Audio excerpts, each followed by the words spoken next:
बहुत कदीम जमाने की बात है जब अंदलुस की सरजमीन पर एक खूबसूरत शहर था जिसका नाम कुर्ताबा था। उस शहर में एक जवान लड़का रहता था जिसका नाम रशीद था। रशीद एक लोहार का बेटा था और वो भी अपने बाप के साथ लोहे का काम सीख रहा था। रशीद बहुत मेहनत से काम करता था और उसकी बनाई हुई तलवारें और जिराहें पूरे शहर में मशहूर थी। एक दिन रशीद अपनी दुकान पर काम कर रहा था जब वहां एक अजनबी शख्स आया। वो शख्स एक लंबे काले लिबास में था और उसकी दाढ़ी सेफ्ट थी। उसने रशीद से कहा, बेटा क्या तुम मेरे लिए एक खास तलवार बना सकते हो? रशीद ने कहा, जरूर जनाब। आप बताइए कैसी तलवार चाहिए? अजनबी ने कहा, मुझे एक ऐसी तलवार चाहिए जो कभी कुंड ना हो और जो हर चीज को काट सके। रशीद ने सोचा और कहा, यह तो बहुत मुश्किल काम है। ऐसे तलवार बनाने के लिए खास लोहे की जरूरत होगी। अजनबी मुस्कुराया और बोला, अगर तुम ये तलवार बना दो तो मैं तुम्हें ऐसा सोना दूंगा जो तुम्हारी 7 पुश्तों तक काफी होगा। रशीद को यह सुनकर हैरत हुई मगर उसने कहा, मैं जरूर कोशिश करूंगा। अजनबी ने कहा, तुम्हें शिमाल के पहाड़ों में जाना होगा जहां एक खास लोहे की खुदान है। उस लोहे को लाओ और उससे तलवार बनाओ। तुम पर अल्लाह की रहमत होगी। ये कहकर अजनबी चला गया। रशीद ने अपने बाप को सब कुछ बताया। उसके बाप ने कहा, बेटा यह काम बहुत खतरनाक है। शिमाल के पहाड़ बहुत दूर हैं और वहां तक पहुंचना आसान नहीं, मगर अगर तुम जाना चाहते हो तो मेरी दुआएं तुम्हारे साथ हैं। रशीद ने अपने बाप से रुखसत ली और अगले दिन सफर पर निकाल पड़ा। उसने अपना घोड़ा लिया और साथ में खाना पीना और जरूरत का सामान ले लिया। कई दिनों तक सफर करने के बाद वो एक बड़े जंगल में पहुंचा। जंगल इतना घिना था कि सूरज की रोशनी भी जमीन तक नहीं पहुंच रही थी। हर तरफ जानवरों की दरवानी आवाजें आ रही थी। रशीद ने हिम्मत से आगे बढ़ना शुरू किया। अचानक उसके घोड़े ने एक चीख मारी और रुक गया। रशीद ने देखा कि सामने एक भयंकर भेदिया खड़ा है जिसके दांत बहुत लंबे और तेज थे। भेदिया राशिद की तरफ बढ़ने लगा। राशिद ने जल्दी से अपनी तलवार निकाली और अपने आप को बचाने की तैयारी की, मगर तभी एक तीर आई और भेड़िए को लग गई। भेदिया गिर पड़ा और मर गया। रशीद ने चारों तरफ देखा कि यह तीर कहां से आई। तभी एक नौजवान लड़का दरख्त से कूदकर नीचे आया। लड़के ने कहा, घबराओ मत दोस्त, मैंने तुम्हारी जान बचाई है। रशीद ने शुक्रिया अदा किया और पूछा, तुम्हारा नाम क्या है? लड़के ने कहा, मेरा नाम तारिक है और मैं भी इसी जंगल से गुजर रहा हूं। तुम कहां जा रहे हो? रशीद ने अपना सारा हाल तारिक को बताया। तारिक ने कहा, अच्छा तो तुम भी शिमाल की तरफ जा रहे हो। मैं भी वही जा रहा हूं। क्यों ना हम दोनों साथ चलें? दो दोस्त एक दूसरे की मदद कर सकते हैं। रशीद को यह बात बहुत अच्छी लगी और दोनों ने साथ सफर करने का फैसला किया। दोनों दोस्त मिलकर जंगल से गुजारने लगे। रस्ते में तारिक ने रशीद को बताया कि वो एक शिकारी है और शिमाल के पहाड़ों में एक नायाब शिकार ढूंढ रहा है। रशीद ने पूछा, कैसा शिकार? तारिक ने कहा, एक सेफ्ट हिरन जिसका शेर सुनहरा है। कहते हैं कि वो हिरन किस्मत का निशान है और जिसके हाथ वो लग जाए उसकी किस्मत चमक जाती है। रशीद ने मुस्कुराकर कहा, क्या सच में ऐसा होता है? तारिक ने कहा, मुझे नहीं पता मगर मेरा बाप कहता था कि वो हिरन जरूर मिलेगा और मैं उसे ढूंढ कर रहूंगा। दोनों दोस्त बातें करते हुए जंगल से बाहर आ गए। अब उनके सामने एक बड़ा मैदान था जहां दूर तक कोई पेड़ नहीं था, सिर्फ रेत और पत्थर ही पत्थर थे। गर्मी बहुत तेज थी और पानी भी कम होने लगा था। राशिद ने कहा, तारिक हमें जल्दी से कोई पानी का चश्मा या कुआं ढूंढना चाहिए वरना हम प्यास से मर जाएंगे। तारिक ने कहा, चलो उस तरफ चलते हैं, शायद कोई ओएसिस मिल जाए। दोनों उस तरफ बढ़ने लगे जहां तारिक ने इशारा किया था। कुछ घंटे बढ़ने के बाद उन्हें दूर एक हरा भरा इलाका नजर आया। जब करीब पहुंचे तो देखा कि वहां एक छोटा सा ओएसिस था जिसमें एक तालाब था और उसके आसपास खजूर के पेड़ थे। दोनों खुशी से दौड़ते हुए वहां पहुंचे और पानी पिया। उन्होंने अपने घोड़े को भी पानी पिलाया और कुछ देर आराम किया। अचानक तारिक ने कहा, रशीद देखो वहां क्या है? रशीद ने देखा तो दूर एक पुराना मकान नजर आ रहा था जो अधूरा लग रहा था। दोनों उस मकान की तरफ गए और देखा कि वो एक बहुत पुरानी हवेली थी। दरवाजा खुला हुआ था। तारिक ने कहा, चलो अंदर देख कर आते हैं, शायद कोई रास्ता या खाना मिल जाए। दोनों अंदर गए तो देखा कि हवेली के अंदर सब जगह धूल थी और जाले लगे हुए थे। एक कमरे में उन्हें एक पुराना संदूक मिला। रशीद ने संदूक खोला तो उसमें एक नक्शा था। नक्शा काफी पुराना था मगर उसमें कुछ लिखा हुआ था। तारिक ने पढ़ा और कहा, यह तो शिमाल के पहाड़ों का नक्शा है और देखो यहां एक निशान है जहां लिखा है लोहे की खुदान। रशीद हैरान हो गया। उसने कहा, यह तो वही जगह है जहां मुझे जाना है। ये नक्शा तो अल्लाह का तोहफा है। तारिक ने कहा, बिल्कुल, अब हम आसानी से वहां पहुंच जाएंगे। दोनों ने नक्शा अपने साथ रखा और हवेली से बाहर आए। उन्होंने नक्शा देखकर सफर जारी रखा। कई दिन बाद वो शिमाल के पहाड़ों के पास पहुंच गए। पहाड़ इतने ऊंचे और खतरनाक लग रहे थे कि देखने से ही डर लगता था, मगर दोनों दोस्तों ने हिम्मत नहीं हारी। वो पहाड़ों पर चढ़ने लगे। रास्ता बहुत सख्त था, कभी उन्हें बर्फ से गुजारना पड़ता तो कभी पत्थरों से। एक दिन जब वो चढ़ते जा रहे थे तो अचानक एक बड़ी खाई आ गई जो बहुत गहरी थी। खाई के उस पार जाना जरूरी था, मगर कोई पुल नहीं था। रशीद ने कहा, अब हम कैसे जाएंगे? तारिक ने चारों तरफ देखा और कहा, देखो, वहां एक लंबी रस्सी पड़ी है। हम इस रस्सी को उस दरख्त से बांधकर झूल सकते हैं। रशीद ने कहा, यह बहुत खतरनाक है, अगर रस्सी टूट गई तो? तारिक ने कहा, और कोई रास्ता नहीं है रशीद, हमें ये रिस्क लेना होगा। पहले तारिक ने रस्सी को दरख्त से बांधा और खुद झूलकर उस पार चला गया। फिर रशीद भी झूलकर उस पार आ गया। दोनों सलामत थे और खुशी से एक दूसरे को गले लगाए। वो आगे बढ़ते गए और आखिरकार एक जगह पहुंचे जहां बहुत सारे लोहे के पत्थर बिखरे पड़े थे। ये वही जगह थी जो नक्शा में दिखाई गई थी। रशीद ने खुशी से कहा, यह रहा लोहे की खुदान, मैंने अपनी मंजिल पा ली। उसने कुछ खास पत्थर उठा लिए जो बहुत भारी और मजबूत थे। तारिक ने कहा, अब चलो वापस चलते हैं। मगर तभी उन्हें एक अजीब आवाज सुनाई दी। दोनों ने देखा कि पहाड़ की चोटी पर कुछ बदल जैसे जमा हो रहे हैं। अचानक उन बदलों से बिजली चमकी और एक बड़ा दरिंदा जाहिर हुआ। दरिंदा इतना बड़ा था कि उसके दांत तलवारों से भी लंबे थे। दरिंदे ने दोनों को देखा और गरजाकर बोला, तुम लोगों ने यहां से लोहा ले लिया है। ये लोहा मेरा है और मैं किसी को यहां से ले जाने नहीं दूंगा। रशीद ने कहा, हमें इस लोहे की बहुत जरूरत है, हम आपसे गुजारिश करते हैं कि आप हमें जाने दें। दरिंदे ने कहा, नहीं, अगर तुम्हें ये लोहा ले जाना है तो तुम्हें मुझसे लड़ना होगा। जो जीतेगा वो लोहा ले जाएगा। तारिक ने अपना तीर कमान में चढ़ाया और रशीद ने अपनी तलवार निकाली। दोनों ने दरिंदे से लड़ाई शुरू कर दी। दरिंदा बहुत ताकतवर था। वो आग उगलता था और अपने बड़े बड़े पंजारों से वार करता था। रशीद और तारिक ने मिलकर उससे लड़ाई की। तारिक ने कई तीर मारे जो दरिंदे को लग गए। रशीद ने अपनी तलवार से वार किया। कई घंटों तक लड़ाई चलती रही। दोनों बहुत थक गए थे, मगर उन्होंने हार नहीं मानी। आखिरकार तारिक ने एक तीर सीधा दरिंदे की आंख में मारा। दरिंदा दर्द से चीखा और रशीद ने इस मौके का फायदा उठाया। उसने अपनी पूरी ताकत से तलवार से एक वार किया जो दरिंदे के सीने में लगा। दरिंदा जमीन पर गिर पड़ा और मर गया। दोनों दोस्त भी थक कर वहीं बैठ गए। थोड़ी देर बाद जब उन्हें ताकत आई तो उन्होंने अपना सामान उठाया और वापस जाने लगा। नक्शा देखकर वो वापस की तरफ बढ़ने लगे। रास्ता उतना ही मुश्किल था जितना आते वक्त था, मगर इस बार उन्हें रास्ते की पहचान थी। कई हफ्तों की मेहनत के बाद दोनों वापस कुर्तबा शहर पहुंचे। रशीद अपने घर आया तो उसके बाप ने उसे देखकर बहुत खुशी हुई। उसने कहा, बेटा, तुम सलामत वापस आ गए, अल्लाह का लाख लाख शुक्र है। रशीद ने अपने बाप को तमाम कहानी सुनाई और लोहे के पत्थर दिखाए।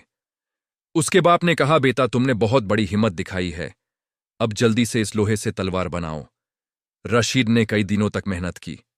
उसने लोहे को पिघलाया और उस बहुत मेहनत से एक खूबसूरत तलवार की शक्ल दी। जब तलवार तैयार हुई तो वो इतनी चमकदार थी कि सूरज की रोशनी उसमें झलकती थी। राशिद ने तलवार को आजमाया और देखा कि वो सच में हर चीज को काट सकती थी। राशिद उस तलवार को लेकर उस अजनबी की तलाश में निकला। उसने पूरे शहर में ढूंढा, मगर वो अजनबी कहीं नहीं मिला। अचानक एक दिन वो अजनबी खुद रशीद की दुकान पर आ गया। उसने कहा, तो बेटा, क्या तलवार तैयार हो गई? रशीद ने खुशी से कहा, जी हां, ये रही वो तलवार जो आपने मंगी थी। अजनबी ने तलवार को हाथ में लिया और उसे गौर से देखा। उसने तलवार को हवा में घूमा या और मुस्कुरा कर कहा, कमाल का काम किया है तुमने बेटा, यह तलवार सच में बेमिसाल है। अजनबी ने अपनी झोली से सोने के सिक्के निकाले और रशीद को दिए। इतने सिक्के थे कि रशीद ने कभी इतना सोना नहीं देखा था। अजनबी ने कहा, बेटा, यह तुम्हारे मेहनत का इनाम है, तुम बहुत काबिल हो, अल्लाह तुम्हें हमेशा खुश रखे। ये कहकर अजनबी चला गया। रशीद की जिंदगी बदल गई। वो अब अमीर हो गया था और उसकी दुकान की शोहरत दूर दूर तक फैली। लोगों ने उससे तलवारें बनवानी शुरू कर दी। रशीद ने अपने दोस्त तारिक को भी नहीं भुलाया। उसने तारिक के साथ अपनी कमाई बांट ली और कहा, तुमने भी मेरे साथ सफर किया और मुश्किलों का सामना किया। ये पैसे तुम्हारे भी हैं। तरिक ने कहा, रशीद, तुम सच्चे दोस्त हो। मैंने तो सिर्फ तुम्हारी मदद की थी। रशीद ने कहा, दोस्ती में लेना देना नहीं होता तरिक। जो मेरा है वो तुम्हारा भी है। कुछ महीनों बाद एक दिन शहर में ऐलान हुआ कि बादशाह हकम अपनी बेटी शहजादी मरियम की शादी के लिए एक योगी दुल्हा ढूंढ रहे हैं। जिसके पास सबसे बेहतर हुनर होगा उसे शहजादी से शादी का शरफ मिलेगा। ये सुनकर शहर के कई नौजवान इम्तिहान देने के लिए तैयार हुए। रशीद ने भी सोचा कि क्यों ना वो भी कोशिश करे। उसने तरीक से कहा, मैं भी इस इम्तिहान में हिस्सा लूंगा। तरीक ने कहा, बहुत अच्छा, मैं भी तुम्हारे साथ चलूंगा। इम्तिहान का दिन आ गया। बादशाह के दरबार में कई नौजवान जमा हुए। कोई अपनी तलवार लेकर आया था तो कोई अपनी तीरंदाजी दिखाने, किसी ने अपनी ताकत दिखाई तो किसी ने अपनी दाने का इजहार किया। जब रशीद की बारी आई तो उसने वही खास तलवार ली जो उसने अजनाबी के लिए बनाई थी, मगर जो अजनाबी ने वापस कर दी थी। बादशाह ने कहा, दिखाओ क्या खास है तुम्हारी तलवार में। रशीद ने कहा, हुजूर, ये तलवार किसी भी चीज को काट सकती है और कभी कुंड नहीं होती। बादशाह ने तसाली के लिए कहा, अच्छा तो इससे इस लोहे के खंबे को काटो। दरबार में एक मोटा लोहे का खंबा रखा हुआ था। रशीद ने अपनी तलवार उठाई और एक ही वार में खंबा दो टुकड़ों में काट दिया। सब लोग हैरान रह गए। बादशाह ने कहा, वाह, यह तो सच में कमाल की तलवार है। तुमने इससे कैसे बनाया? रशीद ने बादशाह को अपनी पूरी कहानी सुनाई। बादशाह बहुत मुतासिर हुआ और बोला, तुमने इतनी मेहनत और हिम्मत दिखाई है। तुम सच में योगी दुल्हा हो। मैं अपनी बेटी की शादी तुमसे करूंगा। रशीद की खुशी का ठिकाना न रहा। उसने बादशाह को शुक्रिया अदा किया। कुछ दिनों बाद बड़े धूमधाम से रशीद और शहजादी मरियम की शादी हुई। शहजादी बहुत खूबसूरत और शरीफ थी। वो रशीद की सच्चाई और मेहनत से बहुत मुतासिर हुई। दोनों की जिंदगी खुशी से गुजारने लगी। रशीद अब बादशाह का दामाद था, मगर उसने अपना काम नहीं छोड़ा। वो अभी भी तलवारें बनाता था और लोगों की खिदमत करता था। एक दिन शहजादी मरियम ने रशीद से कहा, तुम इतना काम क्यों करते हो? तुम्हारे पास तो अब इतनी दौलत है। रशीद ने कहा, मरियम, दौलत से ज्यादा जरूर मेहनत है। अगर मैं काम नहीं करूंगा तो मेरा हुनर खराब हो जाएगा और मैं लोगों की मदद भी करना चाहता हूं। शहजादी मुस्कुराई और बोली, तुम्हारा दिल बहुत अच्छा है रशीद। 1 साल बाद रशीद और मरियम के यहां एक बेटी हुई। उन्होंने उसका नाम जैनब रखा। जैनब बड़ी होकर अपनी मां की तरह खूबसूरत हो गई। वो अपने बाप से बहुत मोहब्बत करती थी और उनकी हर बात सुनती थी। रशीद जैनब को हमेशा कहता, बेटा, हुनर सीखना जरूरी है। सिर्फ दौलत पर भरोसा मत करना।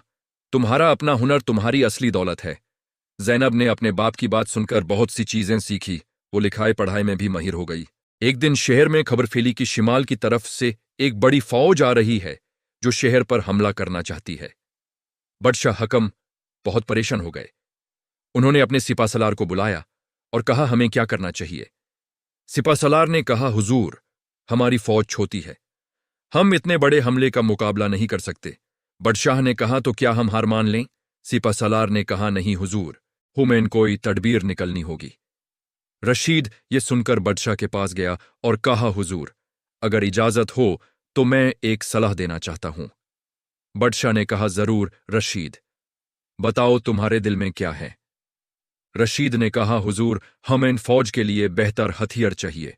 अगर आप इजाजत दें तो मैं शहर के तमाम लोहारों को जमा करके 1 महीने में इतने तलवारें और जिराहें बना सकता हूं कि हमारी फौज दुरुस्त तरह से लड़ सकेगी। बादशाह ने कहा, बहुत अच्छा ख्याल है, तुम फौरन ये काम शुरू करो। रशीद ने पूरे शहर के लोहारों को इकट्ठा किया और उन्हें समझाया कि उन्हें क्या करना है। सब लोहार दिन रात मेहनत करने लगे। रशीद खुद उनके साथ काम करता रहा। 1 महीने में उन्होंने हजारों तलवारें, जिराहें और नीजे बना दिए। जब दुश्मन की फौज शहर के करीब आई तो बादशाह की फौज बेहतरीन हथियारों से लैस थी। जंग शुरू हुई और बादशाह के सिपाही बहादुरी से लाड़े। रशीद की बनाई हुई तलवारें इतनी तेज थी कि वो दुश्मन के हथियारों को आसानी से काट देती थी। कई दिन तक जंग चलती रही और आखिरकार बादशाह की फौज जीत गई। दुश्मन की फौज भग खड़ी हुई। पूरे शहर में खुशी मनाई गई। बादशाह ने रशीद को अपने पास बुलाया और कहा, रशीद, तुमने आज शहर को बचाया है। तुम्हारा एहसान मैं कभी नहीं भूलूंगा। रशीद ने कहा, हुजूर, ये तो मेरा फर्ज था। मैं अपने शहर और अपने लोगों के लिए कुछ भी कर सकता हूं। बादशाह ने रशीद को अपना खास वाजिर बना दिया और कहा, अब से तुम मेहर साथ रहोगे और शहर के मामले में मेरी मदद करोगे। रशीद ने यह जिम्मेदारी खुशी से कबूल की। कई साल शांति से गुजरे। रशीद अपनी जिम्मेदारियां बहुत अच्छे से निभाता रहा। उसने शहर में कई नए कारखाने खुलवाए जहां लोगों को काम मिलता था। उसने गरीबों के लिए मकान बनवाए और बीमारों के लिए दवाखाने खुलवाए। लोग उस बहुत मोहब्बत और इज्जत देते थे। एक दिन रशीद की बेटी जैनब, जो अब जवान हो चुकी थी, ने अपने बाप से कहा, अब्बा, मैं भी कुछ करना चाहती हूं। मैं सिर्फ घर पर बैठकर वक्त नहीं गुजारना चाहती। रशीद ने कहा, बेटा, तुम्हारे दिल में क्या है? जैनब ने कहा, मैं शहर की लड़कियों को पढ़ाना चाहती हूं। बहुत सी लड़कियां ऐसे हैं जिन्हें पढ़ने का मौका नहीं मिलता। मैं उनके लिए एक मदरसा खोलना चाहती हूं। रशीद बहुत खुश हुआ। उसने कहा, बेटा, यह बहुत अच्छा ख्याल है। मैं तुम्हारे साथ हूं। जैनब ने एक मदरसा खोला जहां शहर की गरीब लड़कियां आके पढ़ती थी। वो उन्हें लिखना पढ़ना सिखाती और जिंदगी के बारे में बहुत सी अच्छी बातें बताती। कई साल इस तरह गुजार गए। रशीद अब बुढ़ा हो चुका था, मगर उसकी खिदमत और मेहनत कभी कम नहीं हुई। उसकी बेटी जैनब ने भी अपने बाप की तरह लोगों की बहुत खिदमत की। शहर के लोग रशीद और उसके खानदान को बहुत प्यार करते थे। एक दिन रशीद बीमार पड़ गया। उसकी तबीयत बहुत खराब हो गई। शहजादी मरियम और जैनब दोनों बहुत परेशान हो गए। तमाम हकीम आए, मगर कोई फायदा नहीं हुआ।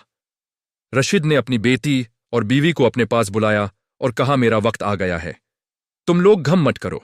मैंने अपनी जिंदगी अच्छे काम करते हुए गुजारी है। अल्लाह मुझ पर रहम करेगा। जैनब रोने लगी और बोली, अब्बा, ऐसी बातें मत कीजिए। आप ठीक हो जाएंगे। रशीद ने मुस्कुरा कर कहा, बेटा, जिंदगी और मौत अल्लाह के हाथ में है। तुम दोनों ने मुझे बहुत खुश रखा। मैं चाहता हूं कि तुम लोग भी लोगों की खिदमत करते रहो और हमेशा अच्छे काम करो। कुछ दिनों बाद रशीद ने दुनिया को विदा किया। पूरे शहर ने उसके जनाजे में शिरकत की। बादशाह हकम भी आए और उन्होंने कहा, आज हमने एक बहुत महान इंसान को खो दिया। रशीद सिर्फ एक लोहार नहीं था, बल्कि एक हीरो था जिसने अपनी जिंदगी लोगों की खिदमत में गुजारी। रशीद की मौत के बाद उसकी बेटी जैनब ने अपने बाप का काम जारी रखा।